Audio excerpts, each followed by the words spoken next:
வணக்கம். இது ஐபிசி தமிழின் செய்தி வீச்சு. இன்றைய செய்தி வீச்சிலும் இலங்கை மற்றும் உலக நிலவரங்கள் காத்திருக்கின்றன. முதலில் இலங்கை தீவு பக்கம் பார்வையை திருப்பலாம். ஈழத்தமிழ் இனத்தை இனிமேல் கடவுள்தான் காக்க வேண்டும் என்ற ஒரு சலிப்பினிலே தந்தை செல்வா விழிப்புநிலை அரசியல்வாதியான SJV செல்வநாயகம் சொன்னதான பேசுபொருள் இன்றும் உள்ளது.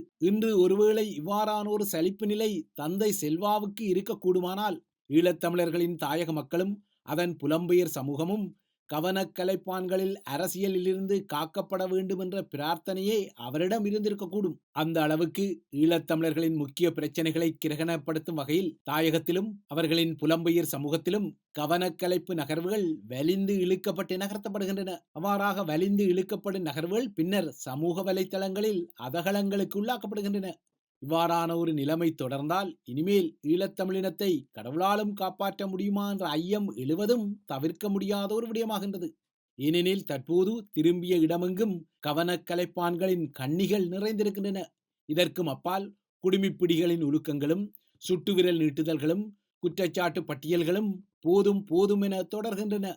இவ்வாறான நகர்வுகள் அனைத்துமே இலங்கை தீவில் ஈழத்தமிழினத்தின் தனித்துவத்தை அளிக்கும் நிலைமைகளுக்கு பழம் நழுவி பாலில் விழுந்தது, அதன் பின்னர் அதுவும் நழுவி வாயில் விழுந்தது என்ற வாய்ப்புகளுக்கு செங்கம்பளம் விரித்து வரவேற்புகளை செய்யும் என்பதும் நிதர்சனமானது. இவ்வாறான வகையறா தொகையறாவுக்குள் தமிழக அரசியல்வாதியான சீமான் நகர்த்தும் திராவிடமா தமிழ் தேசியமா, தமிழகத்தின் தந்தை பெரியாரா, ஈழத்தமிழர்களின் தேசிய தலைவர் பிரபாகரனா என்ற பட்டிமன்றங்களும் புலம்பெயர் தமிழ் சமூகத்தையும் தொட்டு லண்டன் வரை எதிரொலித்துக் கொள்கின்றன. லண்டனில் அண்மையில் நடந்த பெரியார் குறித்து இடம்பெற்ற ஒரு கூட்டத்தில் இடம்பெற்ற சலசலப்புகளின் லாவணிகளும், அதேபோல நேற்று முன்தினம் இரவு யாழ்ப்பாண விடுதியில் இடம்பெற்ற சம்பவம் ஒன்றில் வடக்கின் சுயேட்சை உறுப்பினர் அர்ச்சுனா ஒருவரின் மண்டையை உடைத்த சம்பவம் தொடர்பான லாவணிகளும் தொடர்கின்றன.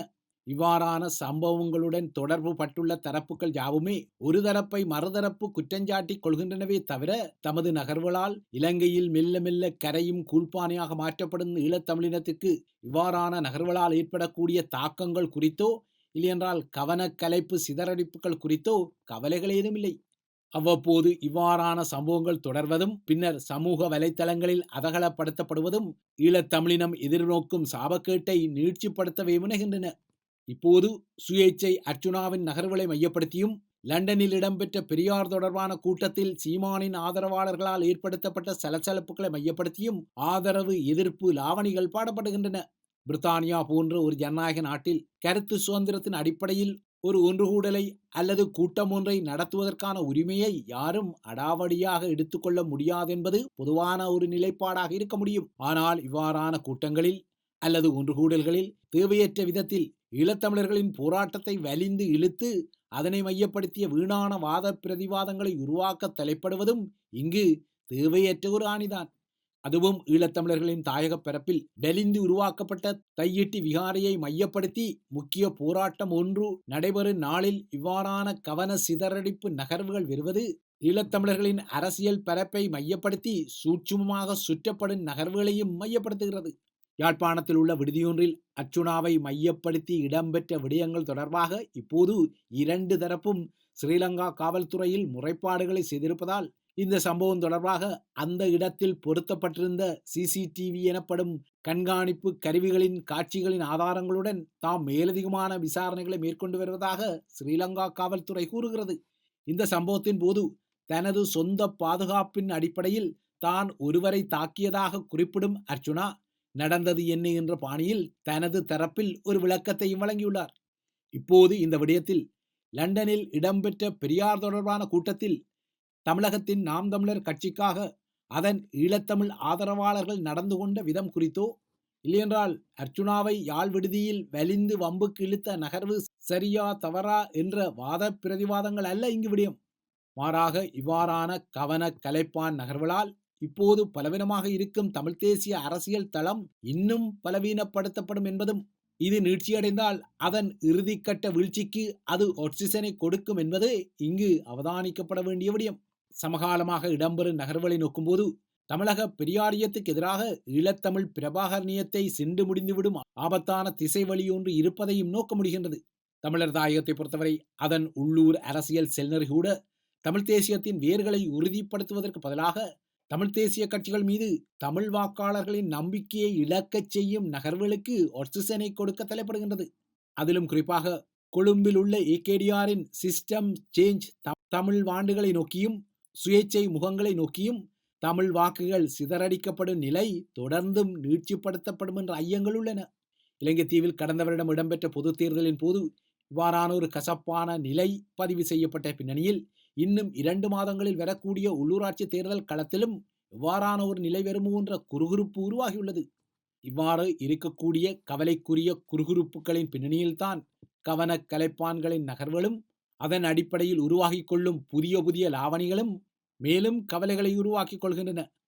தமிழ் தேசிய அரசியல்வாதிகள் தங்களின் அரசியல் வங்குரோத்து நிலையை மாற்றவே தையிட்டி ஆக்கிரமிப்பு விகார விடயத்தை கையில் எடுப்பதான விமர்சனங்களும் இருக்கத்தான் செய்கின்றன. தையிட்டி விகார விடயத்தை தமிழர்கள் முன்னகர்த்தினால் அது தெற்கில் உள்ள ராஜபக்சக்களுக்கும் அவர்களின் பழைய அல்லக்கைகளான உதயகம்மன்பில, சரத் வீரசேகர, விமல் வீரவன்ச போன்ற வகையறா தொகையறாக்களுக்கும் மீண்டும் ஒட்சிசனை வழங்கிக் கொள்ளும் என்ற எச்சரிக்கைகளும் எழும்பத்தான் செய்கின்றன.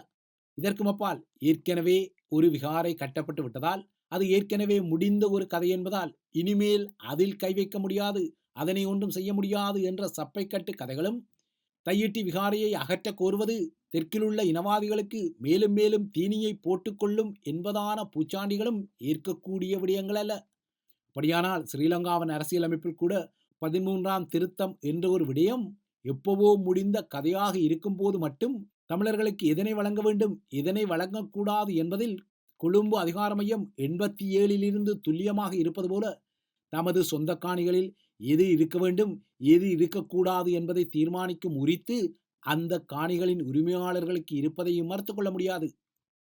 இந்த வகையில் தையிட்டி விகாரை அமைந்துள்ள இடம் தமக்குரிய இடம் என காணி உரிமையாளர்கள் உரிமை கோரி அதற்காக நேற்று ஒரு கவனஈர்ப்பு போராட்டத்தையும் நடத்திய பின்னணியில் விகாரை என குறிப்பிடப்படும் அந்த கட்டிடம் எந்த விதமான சட்ட ரீதியான அனுமதிகளையும் பெற்றுக்கொள்ளாமல் தமிழர்களின் சொந்த காணிகளில் அமைக்கப்பட்டுள்ளது என்ற விடயத்தை தமிழர்கள் உரத்து பேசாமல் இருக்க முடியாது என்பதும் இன்னொரு விடயம்.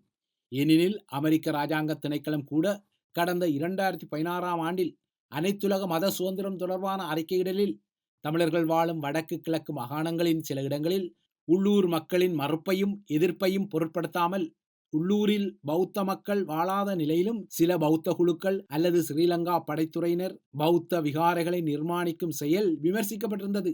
ஆகையால் அனைத்துலக ரீதியில் கூட இவ்வாறான சட்டவிரோத அடையாளங்கள் ஏற்கனவே அடையாளப்படுத்தப்பட்ட நிலையில் அனைத்துலகும் அறிந்த இவ்வாறான விடயங்களில் தமிழர்கள் மட்டும் எவ்வாறு வாழாதிருக்க வேண்டுமென எதிர்பார்ப்பை கொண்டிருக்க முடியும்? இவை இலங்கை குறித்த விடயங்கள். அடுத்து உலக நிலவரங்களை நோக்கிக் கொண்டால் அமெரிக்க அரசு தலைவர் டொனால்ட் ட்ரம்பும் ரஷ்ய அரசு தலைவர் விளாடிமிர் புட்டினும் நேற்று சுமார் 1.5 மணி நேரம் பேசிய பின்னர் ரஷ்ய உக்ரேனிய மோதல் களத்தில் ஒரு போர் நிறுத்தம் உருவாகக்கூடிய நிலைமை எழுந்துள்ளது. அத்துடன் டொனால்ட் ட்ரம்பும் விளாடிமிர் புட்டினும் விரைவில் நேரடியாக சந்தித்துக் கொள்ளும் வகையிலும் இந்த தொலைபேசி பேச்சில் உடன்பாடு எட்டப்பட்டுள்ளது. அமெரிக்காவின் வெள்ளை மாளிகைக்கும் ரஷ்யாவின் கிரெம்ளினுக்கும் இடையில் நீண்ட காலமாக தொடர்பாடல் துண்டிப்பும் மௌனமும் நிலவிய பின்னணியில் நேற்று அந்தந்த மையங்களின் தலைவர்கள் மீண்டும் தமக்கு இடையில் தொடர்பாடல்களை மேற்கொள்ள ஆரம்பித்துள்ளதை ட்ரம்ப் புட்டின் பேச்சுக்கள் ஆதாரப்படுத்தியுள்ளன. ஜோ பைடன் தனது ஆட்சி காலத்தில் ஏறக்குறைய 3 ஆண்டு காலமாக விளாடிமிர் புட்டினுடன் பேசிக் கொள்ளவில்லை. புட்டின் ஒரு போர்க்குற்றவாளியாக அறிவிக்கப்பட்ட நிலையில் அவருடன் பைடன் தொடர்பாடல்களை பேணிக் கொள்ளவில்லை. எனினும் புதிய அரசு தலைவரான டொனால்ட் ட்ரம்ப் இப்போது அந்த தொடர்பாடலை மீண்டும் துளிர்க்க வைத்துள்ளார். ட்ரம்ப் கடந்த மாதம் அரசு தலைவராக பதவியேற்ற பின்னர் ரஷ்ய அரசு தலைவருடன் முதலாக நேற்று தான் பேசியிருக்கின்றார். இந்த பேச்சுக்களின் போது உக்ரைன் மீதான போர் நிலவரங்கள், மத்திய கிழக்கு பிரச்சனை, உலகின் எரிசக்தி வள பிரச்சனை, செயற்கை நுண்ணறிவு உட்பட்ட விடயங்களும் பேசப்பட்டதாக ட்ரம்ப் அறிக்கையிட்டுள்ளார். புட்டினுடன் தொலைபேசியில் பேசிய சிறிது நேரத்தில் உக்ரைனிய அரசு தலைவர் விளாடிமிர் ஜெலன்ஸ்கியுடனும் ட்ரம்ப் பேசியிருக்கின்றார். இதன் பின்னர்தான் உக்ரைனில் விரைவில் ஒரு போர் நிறுத்தம் வரும் என்பதை அறிவித்த டொனால்ட் ட்ரம்ப் நேட்டோ அமைப்பில் உக்ரைன் ஒரு உறுப்பு நாடாக இணைக்கப்படுவது யதார்த்தமாக இருக்காது என்றும் தெரிவித்துள்ளார். உக்ரைனில் ஒரு போர் நிறுத்தம் வந்த பின்னர் அங்கு தேர்தல்கள் நடத்தப்பட வேண்டும் எனவும் ட்ரம்ப் கூறியுள்ளார். உக்ரைனில் தேர்தல்கள் இடம்பெற வேண்டும் என ட்ரம்ப் முன்வைத்த இந்த கருத்தின் ஊடாக உக்ரைனின் தற்போதைய அரசு தலைவரான விளாடிமிர் ஜெலன்ஸ்கியை அதிகாரத்திலிருந்து அகற்றும் விருப்பத்தை ட்ரம்ப் கொண்டிருப்பது மறைமுகமாக தெரிகிறது. உக்ரைன் மீதான ரஷ்ய போர் இந்த மாதத்துடன் 3 வருட காலத்தை கடந்து 4வது ஆண்டுக்குள் நுழையும் பின்னணியில் அமெரிக்க அரசு தலைவர் ட்ரம்ப் தனது ட்ரம்ப் கார்டை அடித்து போர் நிலவரத்தை முழுமையாக மாற்றியமைக்க விரும்புவது தெரிகிறது. உக்ரைன் போரை முடிவுக்கு கொண்டு வரும் வகையில் உடனடியாக பேச்சுக்களை தொடங்க புட்டினுடன் தான் உடன்பட்டதாக குறிப்பிடும் ட்ரம்ப், தனக்கும் ரஷ்ய தலைவருக்கும் இடையிலான நேரடி சந்திப்பு சவுதி அரேபியாவில் இடம்பெறும் என குறிப்பிட்டார். ஆனால் இந்த சந்திப்புக்குரிய திகதியை அவர் தெளிவாக குறிப்பிடவில்லை. உக்ரைனிய விடயத்தில் டொனால்ட் ட்ரம்பும் விளாடிமிர் புட்டினும் நேற்று நேரடியாக பேசியதை அடுத்து உக்ரைனுக்கு இதுவரை கடுமையான ஆதரவை வழங்கிய ஐரோப்பா இப்போது 3ஆம் இடத்துக்கு பின்தள்ளப்பட்டுள்ளது. எனினும் இந்த விடயத்தில் ஐரோப்பா தனது அதிர்ச்சியை உடனடியாக வெளிக்காட்டாமல் ரஷ்யாவுடனான பேச்சுக்களின் போது உக்ரைனை வலிமையான ஒரு நிலையில் வைத்திருப்பதில் தாங்கள் உறுதியாக இருப்பதாக ஐரோப்பிய நாடுகள் அறிக்கையிட்டுள்ளன. பிரித்தானியா, பிரான்ஸ், ஜெர்மனி உட்பட்ட 7 ஐரோப்பிய நாடுகள் நேற்று புட்டினும் ட்ரம்பும் தொலைபேசியில் பேசிய பின்னர் இந்த அறிக்கையிடலை செய்துள்ளன. இந்த நிலையில் நேற்று இன்னொரு முனையில் கருத்து தெரிவித்த அமெரிக்க பாதுகாப்பு அமைச்சர், உக்ரைன் 2014ஆம் ஆண்டுக்கு முந்தைய எல்லைகளுக்கு மீண்டும் திரும்புவதற்கு இனி சாத்தியமில்லை என குறிப்பிட்டிருக்கின்றார். அதாவது ரஷ்யாவுக்கு உக்ரைன் தனது நிலப்பரப்புகளை விட்டுக் கொடுக்க வேண்டும் என்பதன் அர்த்தத்தை அவரது கருத்து புலப்படுத்தியுள்ளது. ட்ரம்ப் நிர்வாகத்தை பொறுத்தவரை அதன் முன்னுரிமை அமெரிக்க எல்லைகளை சட்டவிரோத குடியேறிகளிடமிருந்து பாதுகாப்பதிலும் சீனாவுடனான ஒரு போரை தடுப்பதிலும் கவனத்தை செலுத்திக் கொள்வதால் இனிமேல் ஐரோப்பா மற்றும் உக்ரைனிய பாதுகாப்புக்கு இனிமேல் அமெரிக்கா முன்னுரிமை வழங்காது என்ற நிலைப்பாடு இங்கு முன்வைக்கப்படுவதும் குறிப்பிடத்தக்கது. இவைதான் ஐபிசி தமிழின் செய்தி வீச்சு. தொடர்ந்தும் ஐபிசி தமிழுடன் இணைந்திருங்கள்.